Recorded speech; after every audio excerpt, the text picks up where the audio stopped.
Chapter 16. A Learned Italian. Rushing toward the friend so long and ardently desired, Dante almost carried him toward the window, in order to obtain a better view of his features by the aid of the imperfect light that struggled through the grating of the prison. He was a man of a tall stature, with hair blanched rather by suffering and sorrow than years, a deep-set, penetrating eyes, almost buried beneath the thick gray eyebrow, and long and still black beard reaching down to his breast. The meagerness of his features, furrowed with deep wrinkles, joined to the bold outline of his strongly marked features, announced a man more accustomed to exercise his moral faculties than his physical strength.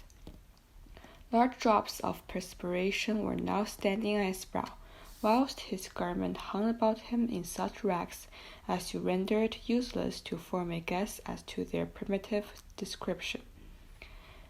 The stranger might have numbered 60 or 65 years, but a certain vigor in his movement made it probable that he was aged more from captivity than the course of time. He received the enthusiastic greeting of his young acquaintance with evident pleasure, as though his chilled affections seemed rekindled and invigorated by his contact with one so ardent. He thanked him with grateful cordiality for his kindly welcome, although he must at that moment have been suffering bitterly to find another dungeon where he had fondly reckoned on finding liberty. "Let us first see," said he, "whether it is possible to remove the traces of my entrance here. Our future comforts depend upon our jailers being entirely ignorant of it." Advancing to the opening, he stopped and raised the stone easily in spite of its weight. Then, fitting it into its base, he said, "You removed this stone very carelessly, but I suppose you had no tools to aid you." "Why," exclaimed Dante, with astonishment, "do you possess any?" "I made myself some, and, with the exception of a file, I have all that necessary: a chisel, pincers, and lever." "Oh, how I should like to see those products of your industry and patience." "Well, in the first place, here's my chisel." So saying, he displayed a sharp, strong blade, with a handle made of beechwood. And with what did you contrive to make that?" inquired Dante. "With one of the lamps of my bedstead, and this very tool has sufficed me to hollow out the road by which I came hither, a distance of at least 50 feet. 50 feet? Re-echoed Dante, with a species of terror. "Do not speak so loud, young man, don't speak so loud. It frequently occurs in a state prison like this that persons are stationed outside the doors of the cells purposefully to overhear the conversation of the prisoners. But they believe I am shut up alone here. That makes no difference. And you say that you penetrated a length of 50 feet to arrive here?" "I do. That is about the distance that separates your chamber from mine. Only, unfortunately, I did not curve aright, for want of the necessary geometrical instruments to calculate my scale of proportion. Instead of taking an ellipsis of 40 feet, I made it 50. I expected, as I told you, to reach the outer wall, pierce through it, and throw myself into the sea. I have, however, kept along the corridor on which your chamber opens, instead of going beneath it. My labor is all in vain, for I find that the corridor looks into a courtyard filled with soldiers." "That's true," said Dante, "but the corridor you speak of only bounds one side of my cell. There are 3 others. Do you know anything of their situation?" "This one is built against the solid rock, and it would take 10 experienced miners, duly furnished with the requisite tools, as many years to perforate it.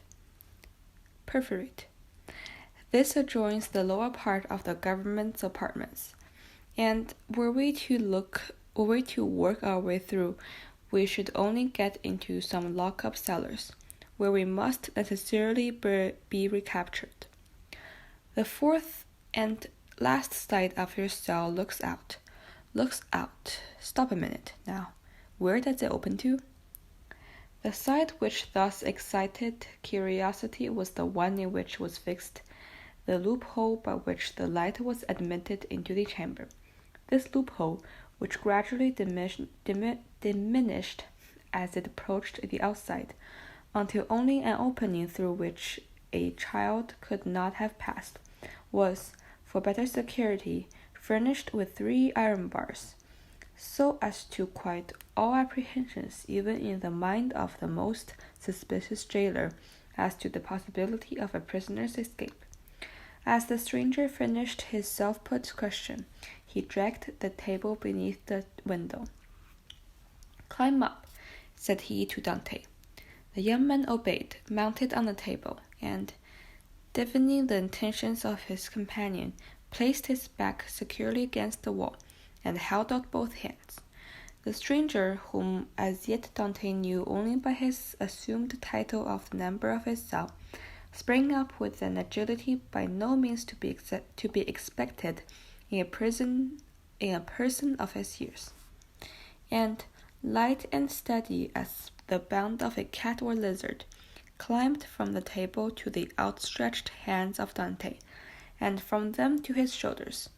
Then, almost doubling himself in two, for the ceiling of the dungeon prevented his holding himself erect, he managed to slip his head through the top bar of the window, so as to be able to command a perfect view from top to bottom.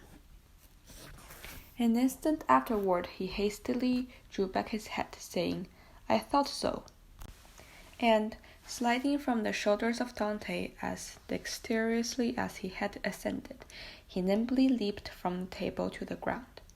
"What made you say those words?" asked the young man, in an anxious tone, in his turn to descending from the table. The elder prisoner appeared to meditate. "Yes," said he at length, "it is so. This side of your chamber looks out upon a kind of open gallery, where patrols are continually passing, and sentries keep watch day and night." "Are you sure of that?" "Certain. I saw the soldier's shako and the top of his musket. That made me draw in my head so quickly, for I was fearful he might also see me." "Well?" inquired Dante. "You perceive, then, the utter impossibility of escaping through your dungeon?" "Then," pursued the young man eagerly, "then," answered the elder prisoner, "the will of God be done." And as the old man slowly pronounced those words, an air of profound resignation spread itself over his careworn countenance. Dante gazed on the individual who could thus philosophically resign hopes so long and ardently nourished, with an astonishment mingled with admiration. "Tell me, I entreat of you, who and what you are," said he at length. "Willingly," answered the stranger, "if, indeed, you feel any curiosity now that I am powerless to aid you." "Say not so. You can console me and support me by the strength of your own powerful mind." The stranger smiled a melancholy smile. "Then listen," said he.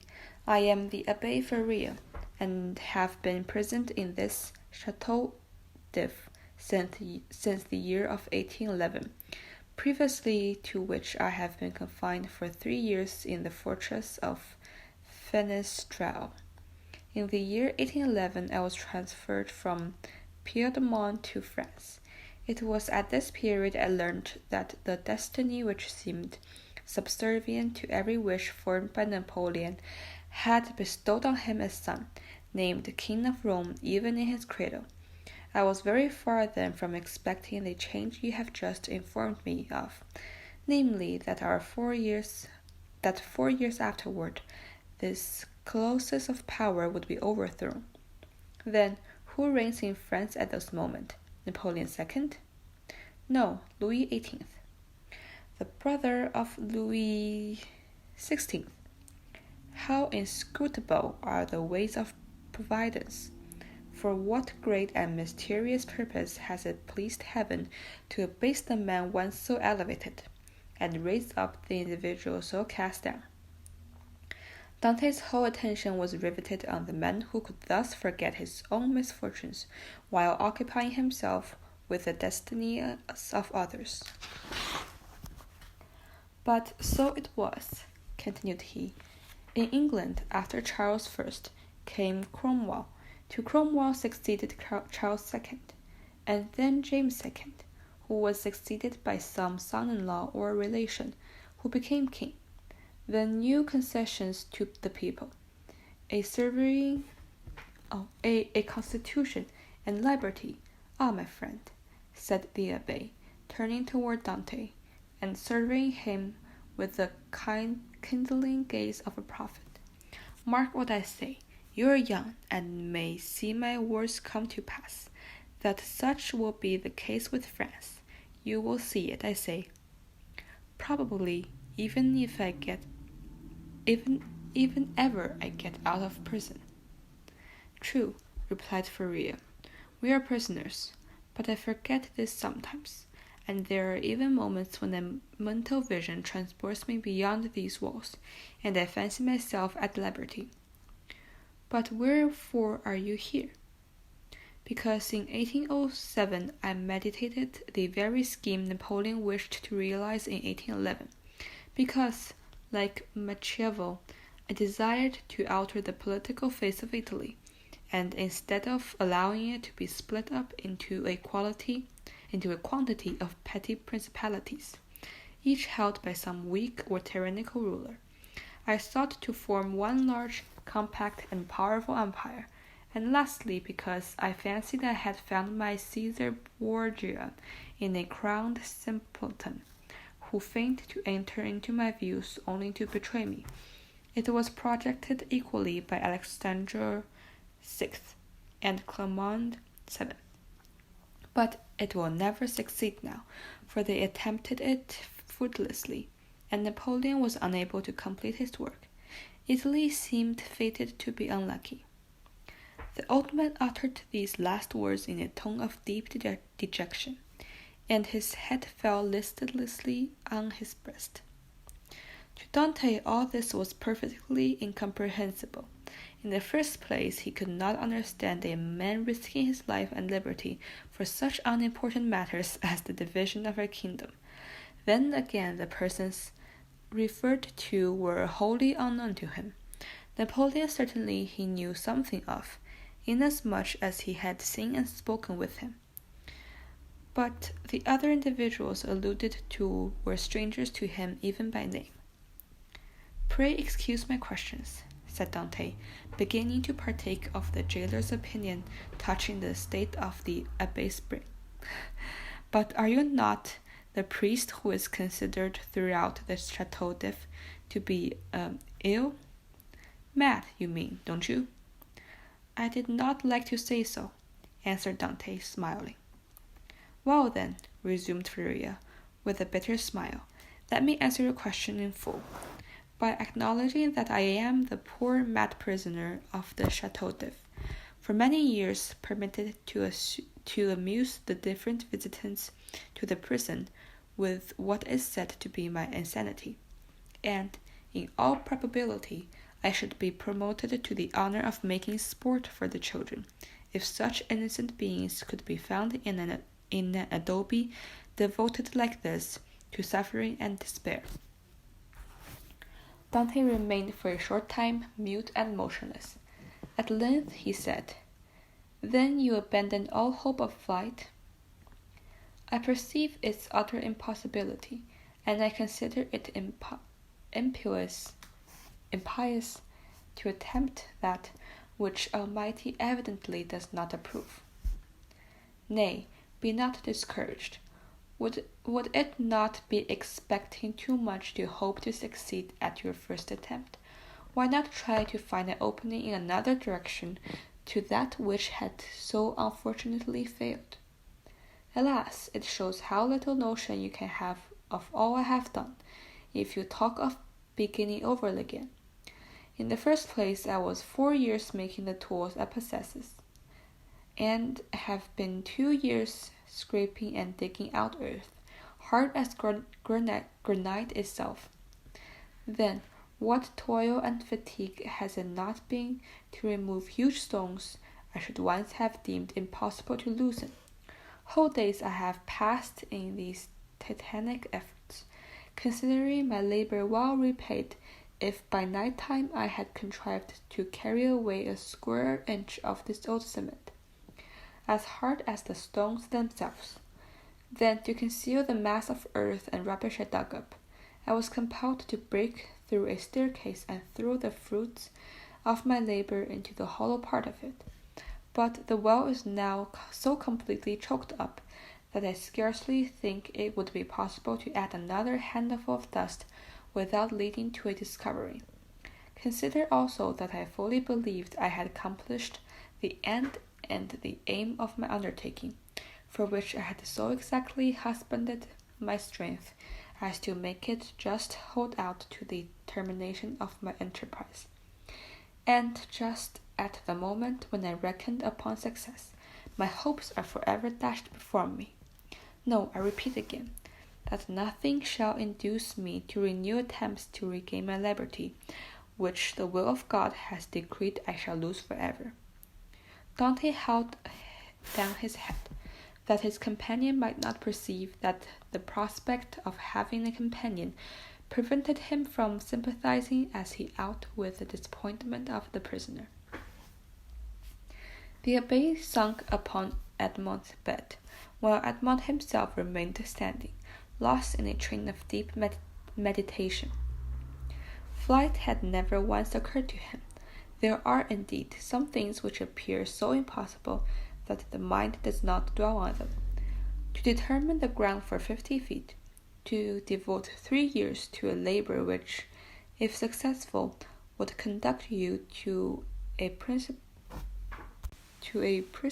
overhanging the sea, to plunge into the waves at a height of 50 or 60 feet, 100 feet perhaps, at the risk of being dashed to pieces against the rocks.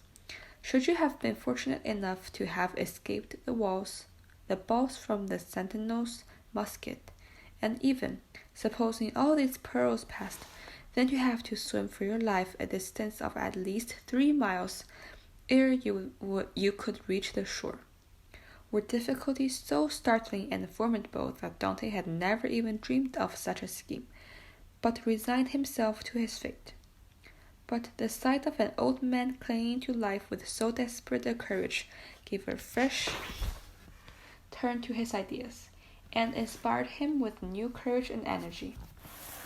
An instance was before him of one less adroit, as well as weaker and older, having devised a plan which nothing but an unfortunate mistake in geometrical calculation could have rendered abortive, and of having, with almost incredible patience and perseverance, contrived to provide himself with tools requisite for so unparalleled an attempt. If, then, one man had already conquered the seemingly impossibility, why should not he, Dante, also try to regain his liberty? Faria had made his way through 50 feet of prison. Dante resolved to penetrate through double that distance. Faria, at the age of 50, had devoted 3 years to the task. He, who was but half as old, would suffice 6. Faria, a churchman and a philosopher, had not shrunk from risking his life by trying to swim a distance of 3 miles to reach the Isle of Dumas, Ratonneau, or Le Maire. Should a hardy sailor, an experienced diver like himself, shrink from a similar task? Should he, who had so often for mere amusement's sake plunged to the bottom of the sea to fetch up the bright coral branch, hesitated to swim a distance of 3 miles? He could do it in an hour, and how many times had he, for pure pastime, continued in the water for more than twice as long?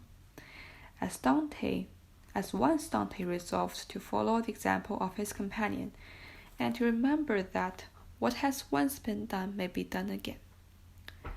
After continuing some time in profound meditation, the young man suddenly exclaimed, "I have found what you were in search of." Faria started. "Have you indeed?" cried he, raising his head with quick anxiety. "Pray, let me know what it is you have discovered." "The corridor through which you have bored your way from the cell you occupy here extends in the same direction as the outer gallery, does it not?" "It does." "And is not above 15 steps from it?" "About that." "Well then, I will tell you what we must do. We must pierce a side opening about the middle of the corridor, as it were the top part of a cross. This time you will lay your plans more accurately. We shall get out into the gallery you have described, kill the sentinel who guards it, and make our escape. All we require is ensure success is courage, and that you possess, and strength, which I am not deficient in. As for patience, you have abundantly proved yours. You shall now see me prove mine." "One instant, my dear friend," replied the Abbé. "It is clear you do not understand the nature of the courage which I am endowed, and what use I intend making of my strength. As for patience, I consider I have abundantly exercised that, and recommencing every morning the task of the overnight, and every night beginning again the task of the day. But then, young man, and I pray of you to give me your full attention, then I thought I could not be doing anything displeasing to the Almighty in trying to set an innocent being at liberty, one who had committed no offense and merited not condemnation." "And have your notions changed?" asked Dante with much surprise. "Do you think yourself more guilty in making the attempt since you have encountered me?" "No, neither do I wish to incur guilt. Hitherto I have fancied myself merely waging war against circumstances, not men. I have thought it no sin to bore through a wall or destroy a staircase, but I cannot so easily persuade myself to pierce a heart or take away a life." A slight movement of surprise escaped Dante. "Is it possible," said he, "that where your liberty is at stake you can allow any such scruple to deter you from obtaining it?" "Tell me," replied Faria, "what has hindered you from knocking down your jailer with a piece of wood torn from your bedstead, dressing yourself in his clothes, and endeavoring to escape?" "Simply that I have never thought of such a scheme," answered Dante. "Because," said the old man, "the natural repugnance to the commission of such a crime prevented its bare idea from occurring to you, and so it ever is with all simple and allowable things. Our natural instinct keep us from deviating from the strict line of duty. The tiger, whose nature teaches him to delight in shedding blood, needs but the organ of smiling to know when his prey is within his reach, and by following this instinct he is enabled to measure the leap necessary to enable him to spring on his victim. But man, on the contrary, loathes the idea of blood, not only the laws of social life, but the laws of his nature, recoil from murder." Dante remained confused and silent by this explanation of the thoughts which had unconsciously been working in his mind, or rather so, for there are two distinct sorts of ideas, those that proceed from the head and those that emanate from the heart. "Since my imprisonment," said Faria, "I have thought over all the most celebrated cases of escape recorded, among the many that have failed. I consider there have been precipitation and haste.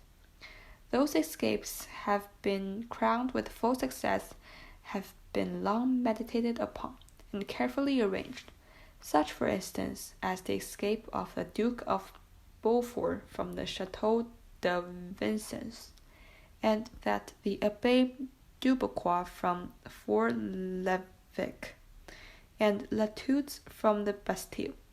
Chance, too, frequently affords opportunity we should never ourselves have thought of. Let us, therefore, wait patiently for some favorable moment, and take advantage of it. Ah, said Dante, you might well endure the tedious delay. You were constantly employed in the task you set yourself, and when weary with toil, you had your hopes to refresh and encourage you. I assure you, replied the old man, I did not turn to that source for recreation or support. What did you do then? I wrote or studied. Were you then permitted the use of pens, ink, and paper? Oh no, answered the abbé.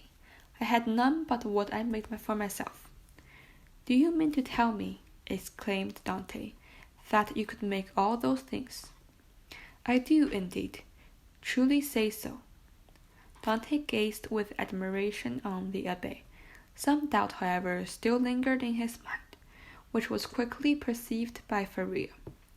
When you pay me a visit in my cell, my young friend, said he, I will show you an entire work, the fruits of the thoughts and reflections of my whole life, and many of them meditated over in the ruins of the Colosseum of Rome, at the foot of St. Mark's Column at Venice, and on the borders of the Arno at Florence. Little imagination at times that they would be arranged in order within the walls of the Chateau d'If. The work I speak of is called A Treatise on the Practicability of Forming Italy into One General Monarchy, and will make one large quarto volume. And on what have you written this? On 2 of my shirts. I invented a preparation that makes linen as smooth as easy to write on as a parchment. You are then a chemist? A chemist? Somewhat. I knew Lavoisier, and was the intimate friend of Cabanis. But for such a work you must have needed books. Had you any? I possessed nearly 5,000 volumes in my liberty at Rome, but after reading them over many times, I found out that with 150 well-chosen books, a man possesses a complete analysis of all human knowledge, or at least all that is either useful or desirable to be acquainted with. I devoted 3 years of my life to reading and studying these 150 volumes, till I knew them nearly by heart, so that since I have been in prison, a very slight effort of memory has enabled me to recall their contents as readily as though the pages were open before me. I could recite you the whole of Thucydides, Xenophon, Plutarch, Livy, Tacitus, Strada, Jornandus, Dante, Montaigne, Shakespeare, Spinoza, Machiavelli, and Bossuet. Observe, I merely quote the most important names and writers. You are acquainted with a variety of languages? Yes, I speak 5 of the modern tongues, that is to say, German, French, Italian, English, and Spanish. By the aid of ancient Greek, I learned modern Greek. I don't speak it well, but I am studying it now. Studying? Repeated Dante. Why, I made a vocabulary of the words I knew, turned, returned, and arranged them, so as to enable me to express my thoughts through their medium. I know nearly 1,000 words, which is all that is absolutely necessary, although I believe there are nearly 100,000 in the dictionaries. I cannot hope to be very fluent, but I certainly shall be understood, and that is all is needed. Stronger grew the wonder of Dante, who almost fancied he had to do with one gifted with supernatural powers. Still hoping to find some imperfection, he added, Then, if you are not furnished with pens, how did you manage to write the work you speak of?